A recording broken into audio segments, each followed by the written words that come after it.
Kristin Rossum's life seemed destined for greatness. A brilliant student turned toxicologist, she had everything: a career, a husband, and a seemingly perfect life. But beneath the surface, a storm was brewing. Addiction and deceit led her down a dark path to a crime that shocked everyone. What went wrong? Let's dive into the chilling story of ambition turned deadly. Kristin and Ralph had 3 children together, whom they were setting up for success with top-notch education, private tutoring, and involvement in various developmental activities. But Kristin's delicate and spontaneous nature eventually crumbled under the weight of striving for perfection. Initially, alcohol served as her escape from reality, offering her a brief sense of peace and forgetfulness. However, it wasn't long before alcohol no longer satisfied her needs, pushing her towards methamphetamine dependency. Known as the most addictive illegal drug in the US, meth induces paranoia, clouds judgment, and can cause euphoria and hallucinations. Kristin's erratic behavior soon caught her parents' concern, leading to her admission of drug addiction since high school. This confession was devastating for her family, all of whom were university-educated professionals.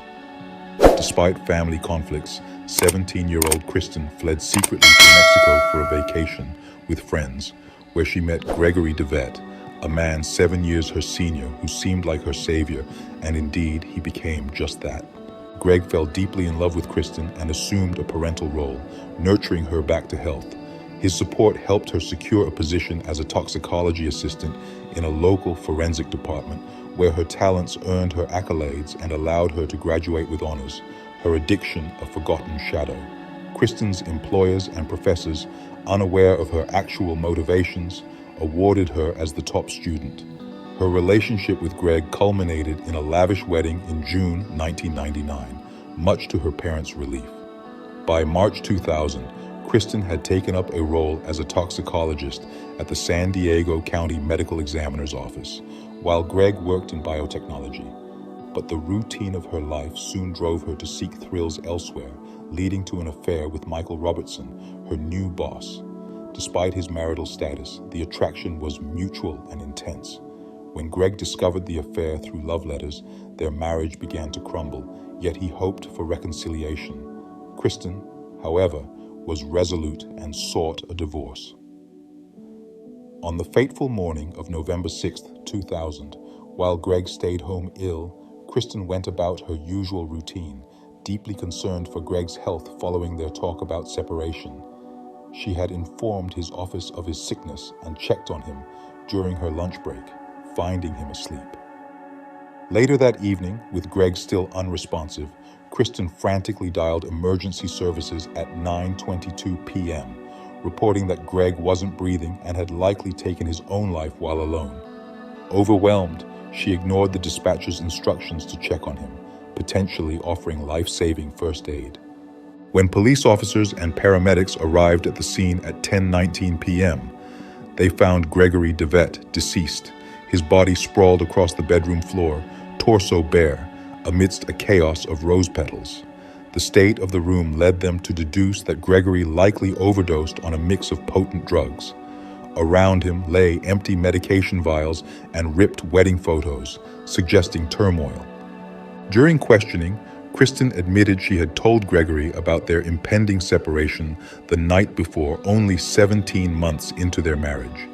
She expressed regret over their hasty union, feeling overwhelmed by Gregory's clinginess and desiring space.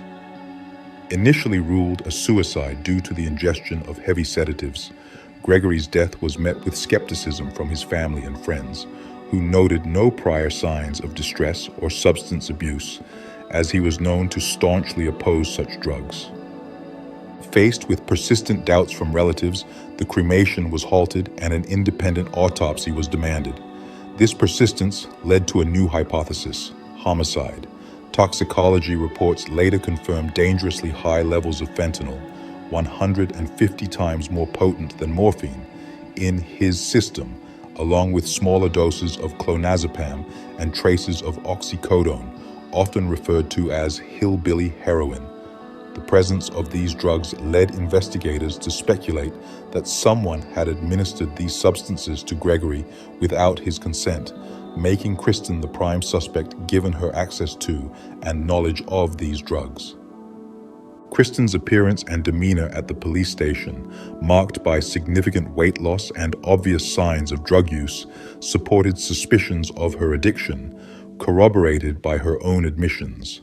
On the day Gregory died, her explanations were fraught with inconsistencies. Initially, she denied that Gregory had taken any medication, only to later suggest to hospital staff that he might have overdosed on oxycodone, a drug known for its heroin-like euphoric effects and potential to suppress breathing, which could prove fatal without intervention. The police entertained the theory that Gregory's death might have been an accidental overdose of both cold medicine and oxycodone, compounded by marital distress. Kristin even suggested to the authorities that Gregory had taken his own life due to their deteriorating relationship. This line of inquiry took a turn when, on November 8th, Russ Lowe, a co-worker of Kristin's, revealed her extramarital relationship with her supervisor. This disclosure led to the discovery of intimate emails and documents between Kristin and Dr. Robertson, which included detailed knowledge of fentanyl, further implicating her in the ongoing investigation. The pieces of the crime were fitting into place perfectly.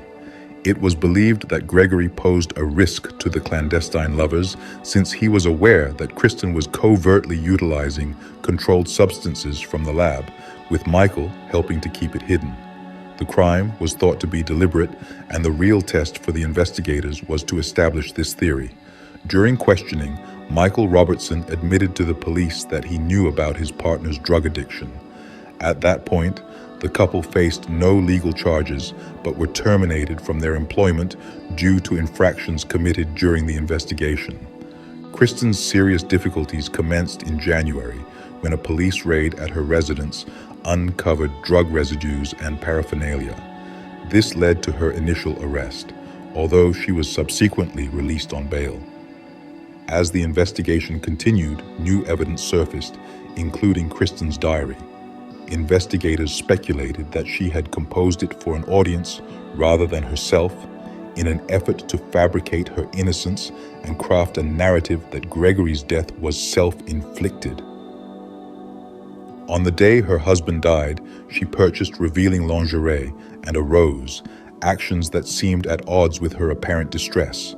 Medical findings suggested that Gregory had been unconscious for several hours before he died, possibly 1 to 1.5 hours before his death was officially confirmed. Moreover, a mysterious bruise was discovered around an injection site on his arm, its purpose and origin unclear. A notable shortage of fentanyl, the drug implicated in Gregory's death, along with other substances, was noted at Kristin's workplace. The authorities were convinced that Kristin had secretly administered fentanyl to Gregory, leading to his demise.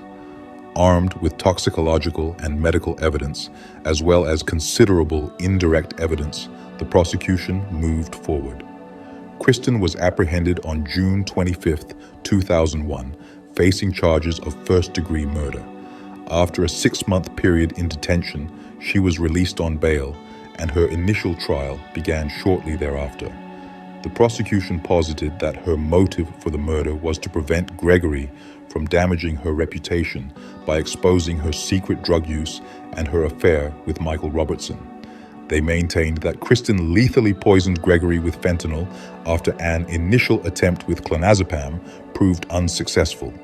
The court learned of the lethal potency of fentanyl, a synthetic opioid far stronger than morphine. The prosecution presented their case, arguing that Kristin had resorted to using fentanyl as a last measure to ensure Gregory's death. The defense posited that Kristin orchestrated the appearance of the bedroom to suggest that Gregory had taken his own life by scattering rose petals, positioning a wedding photo, and tearing out pages from her diary near his body. The court was informed of Kristin's educational background in biochemistry, which they alleged she utilized to fatally poison Gregory. It was also suggested by the prosecution that Kristin intended to mislead her peers at the medical examiner's office into believing Gregory's death was a suicide by concealing details about the presence of fentanyl. Yet, before the autopsy of Gregory could be undertaken, Kristin was reassigned to another laboratory, thwarting efforts to manipulate the toxicological results. On November 6th, the narrative of Kristin's actions was detailed by the prosecution. She began her day by informing Gregory's workplace of his absence and then proceeded to her own job. Approximately an hour after her arrival at work, around 9 a.m., colleagues observed her visibly upset in Michael's office.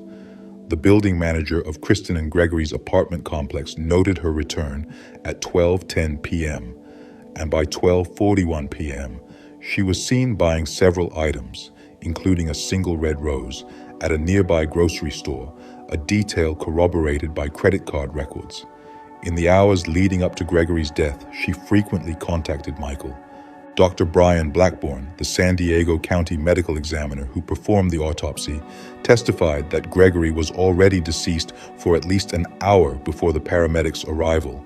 He explained to the court that Gregory had developed early bronchopneumonia, a condition typically caused by the accumulation of secretions in the lungs, indicative of insufficient deep breathing or unconsciousness. Furthermore, he revealed that Gregory's bladder was unusually full, suggesting discomfort if he were conscious, which supported the conclusion that Gregory had been breathing inadequately for about 6 to 12 hours before his death, making it impossible for him to have arranged the rose petals himself. Dr. Theodore Stanley, another expert for the prosecution, elucidated the properties of fentanyl, a potent and rapidly effective analgesic known for causing respiratory failure as a dangerous side effect. He detailed how the drug's impact varies with the mode of administration. A transdermal patch peaks around 16 hours post-application. Oral ingestion takes 20 to 30 minutes.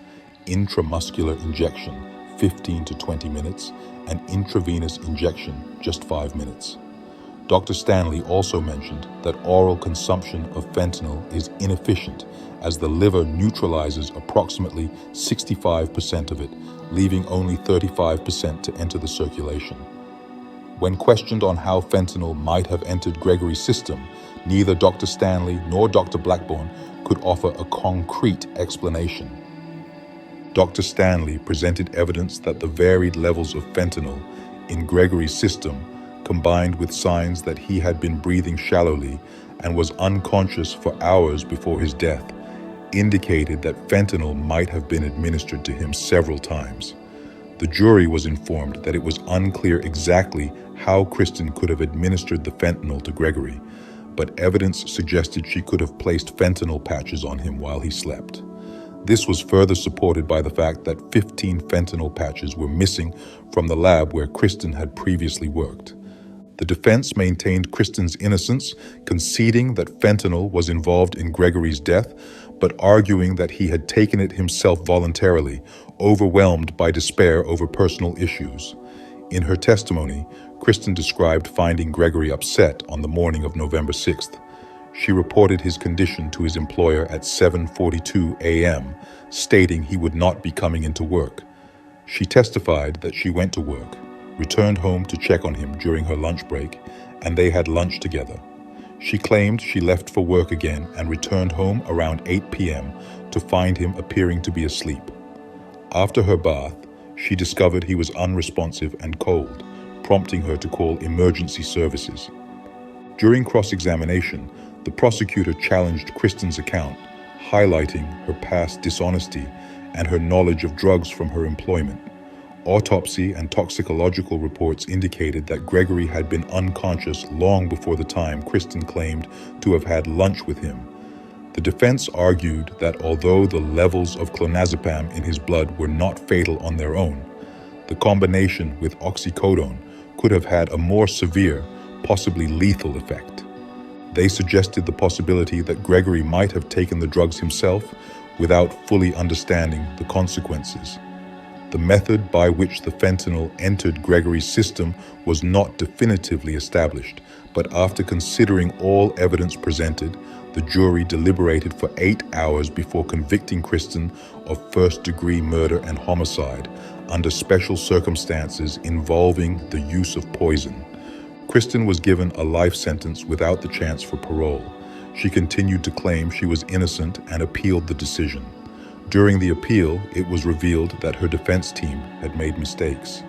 They acknowledged that fentanyl was involved in the death, but neglected to test the autopsy samples for fentanyl metabolites.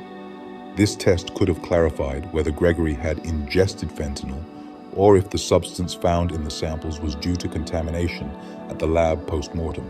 If it was proven that fentanyl was only present in the samples and not in Gregory's system, it would have discredited the prosecution's argument that fentanyl was the cause of death. The appellate court was also informed of a custody chain break concerning the samples. These were stored in a cardboard box, each marked as originating from Gregory's body, yet the containers were not sealed. They should have been sent directly to the sheriff's office for transfer to an external lab, but the intended recipient was absent, leaving the box at the medical examiner's office for about 36 hours before being transferred. The appellate court noted that anyone with access to the medical examiner's office could have tampered with the samples. Kristin suggested that there was a motive to frame her, pointing to tensions and personal conflicts among the staff. She even mentioned in court that on November 8, 2000, Michael had told a toxicologist he had examined a sample of Gregory's stomach contents. The appellate judges from the 9th U.S. Circuit Court of Appeals found that Kristin's legal team should have challenged the claim that Gregory died from a fentanyl overdose and tested for fentanyl metabolites instead of merely accepting the assertion. Although they did not overturn the conviction, they returned the case to federal court to assess whether this oversight by her defense could have influenced the trial's outcome. Following this, the U.S. Supreme Court decided that federal courts must respect state court decisions in such appeal cases. Consequently, the appellate court decided not to review Kristin's case further, and her appeal was rejected, leaving her in prison. Michael Robertson was implicated as an accomplice during Kristin's trial. Authorities secretly filed a criminal conspiracy charge and issued a sealed arrest warrant for him. Living freely in Australia as a forensic toxicology consultant since the time of Rossum's husband's death in 2000, Robertson could face arrest and a $100,000 bail if he ever returns to the U.S. Meanwhile, Gregory's family accused the county of negligence, which they claimed allowed Kristin to secretly take a deadly drug dose from the medical examiner's office. In 2006, they were awarded $147 million in civil damages by a U.S. court in a case that continued to intrigue the nation. Kristin, a former toxicologist at the county medical examiner's office, received her life sentence in February 2003 for taking drugs from the lab and using them to kill her husband, Gregory DeVette, orchestrating a suicide scene in their apartment and covering his body with red rose petals. That's all for today. Catch us in the next one, and don't forget to like and subscribe.